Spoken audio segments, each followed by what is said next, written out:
Pada video ini saya akan menjawab pertanyaan masalah aksesoris tidak mendukung pada iPhone. Dan saya menggunakan iPhone 7 Plus untuk memberikan contoh. Jadi kasus masalah aksesoris tidak didukung memang sering terjadi pada hampir semua tipe iPhone. Contohnya seperti ini, saya colokkan kabel iPhone tapi keluar notifikasi aksesoris tidak mendukung. Sementara kabel ini itu digunakan pada iPhone lain itu berjalan dengan normal. Saya akan coba menggunakan kabel lain yang emang bawaan handphone ini ya.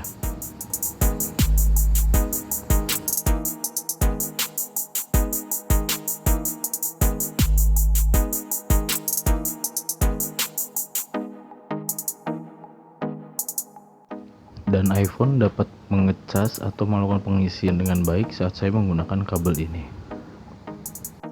Dan masalah pertama di kasus ini, kalian cukup mengganti kabel saja. Permasalahan kedua di aksesoris tidak mendukung pada iPhone biasanya terletak pada konektor charger. Saya akan memberikan contoh. Ini adalah konektor charger iPhone 7 Plus. Saya akan buka bagian mesin dulu.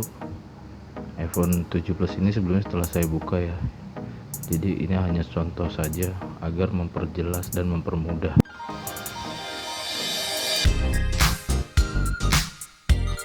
Untuk letak dan posisinya sendiri, iPhone 7 Plus sama ya dengan iPhone yang lain. Posisi fleksibel chargernya itu ada di bagian bawah.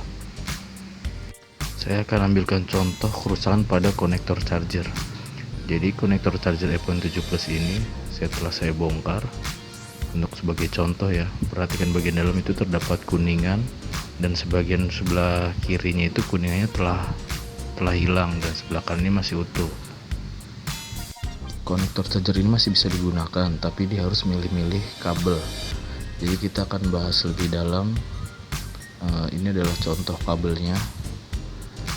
Pada bagian sisi sebelah kiri, jika diperhatikan kuningannya itu sudah agak terkikis. Dia menyesuaikan dengan lubang charger pada bagian yang rusak.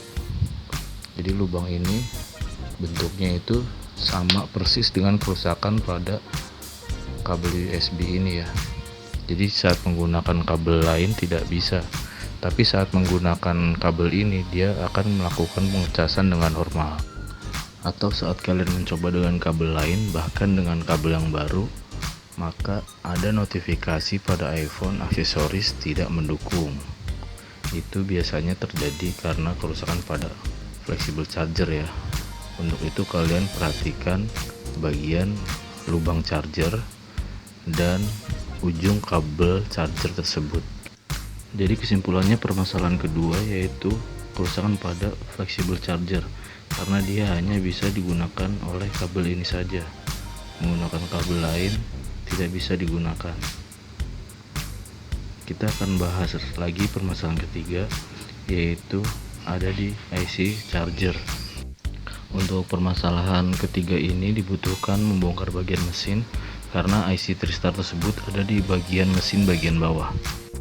Saya akan memberikan contoh gambaran saja. Perhatikan ini, di bagian lingkar ini adalah IC TriStar atau IC charger yang berfungsi untuk kontrol IC, pengisian dan USB. Jadi penggantian IC ini adalah langkah terakhir. Bila cara pertama dan kedua tidak bisa, berarti IC adalah jalan terakhir untuk melakukan perbaikannya. Sekian penjelasan saya, semoga video ini bermanfaat. Saya ucapkan terima kasih dan sampai jumpa.